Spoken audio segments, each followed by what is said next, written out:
Look at this. Just look at this.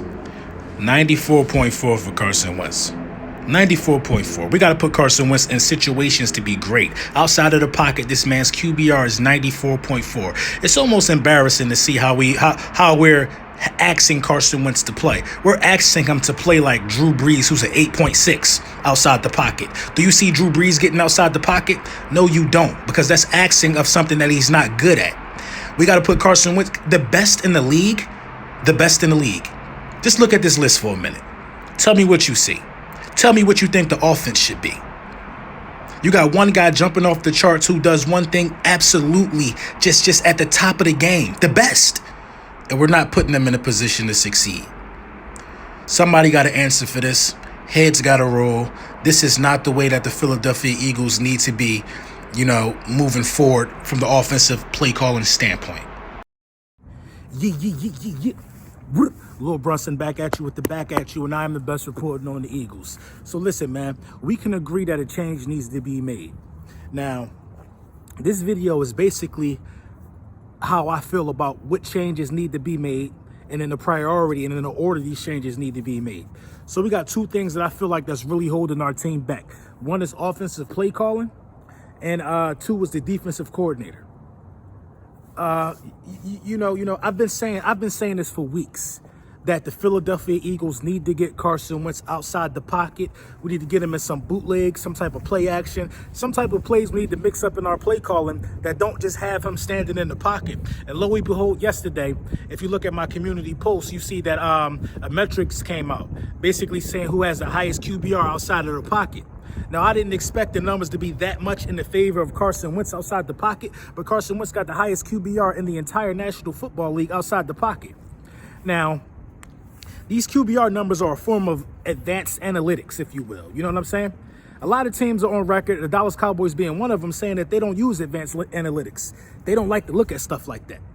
It makes no sense to me why, since Jordan Howard has been out, I think the Philadelphia Eagles have ran the ball 30% of the time of the play calling and averaging about 90 rushing yards a game. If you're averaging 90 rushing yards a game and you're only running the ball 30% of the play calls, then that number needs to come up to like 45%, so you can have a balanced attack and you can take the pressure off your quarterback.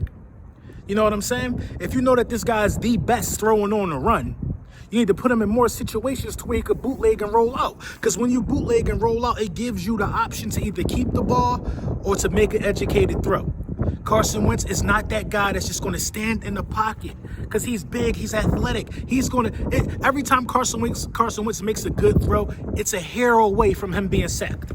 9 times out of 10, it's a hair away. The defense is bearing down on him almost every time.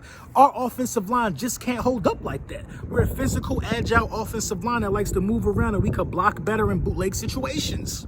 Now, when you bootlegging, you can also set the defense up for a number of things to happen. Now, if you're bootlegging to the left and you got the whole offensive line moving to the left, a fair amount of times in the game, you could fake bootleg to the left and roll your quarterback out to the right for a run. You see what I'm saying? Or you could fake bootleg, or you could bootleg where the offensive line will move to the left, the running back will move to the left like he got the ball, and your quarterback will take it to the right. Just things that keep the defense off balance. You could do jet sweeps like that. You could run out of the wildcat like that. If Carson Wentz is healthy, they need to let Carson Wentz play his game, man. He's not a pocket dude, man. He's not a pocket dude. So this goes to the first question that I want to ask you guys. What is the priority? Is it play calling or is it the defensive coordinator? Because two of those things need to change. Both of those things need to change, should I say. So I think, in my opinion, I think it's the offensive play calling that needs to change. Now, we put a lot of onus on the defensive backs and all those guys in the Miami Dolphins game. Yeah, a lot of the blame goes to Jim Schwartz for letting Ryan Fitzpatrick get off like that, letting them score at will, basically. A lot of it goes to those guys. But at the same time, this is how football works. If an offense scores, your offense get the ball back. The offense don't have the ball every time they score. It's not like we didn't have a chance to put up points either. Things happen. Sometimes the play calling was good and guys were dropping the ball, and sometimes the play calling was bad and we just wasn't going nowhere. You know what I'm saying? So at the end of the day, man, I think that the priority for the Philadelphia Eagles is to get a way better play caller. I'm fine with Doug being the coach, like I said, but if you got a quarterback in Carson Wentz who is the best at throwing on the move, The QBR said he has the best QBR in the National Football League. Russell Wilson is an MVP candidate, and he's second at like 92. I think Carson Wentz was 94. If you got a guy that's that good at something, that's jumping off the charts in an area like that, why wouldn't you put him in a position to keep it going? Why wouldn't you? Like, listen, that's all Minnesota did. Minnesota makes you bite on the run, and they bootleg Kirk Cousins out the other way, and then he finds Diggs or Thielen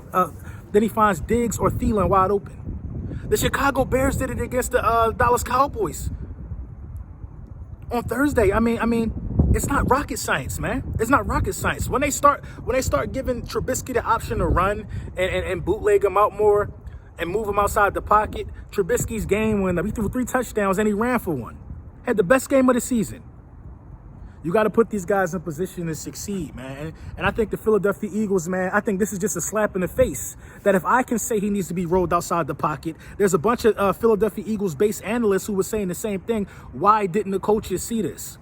What's going on with the coaching?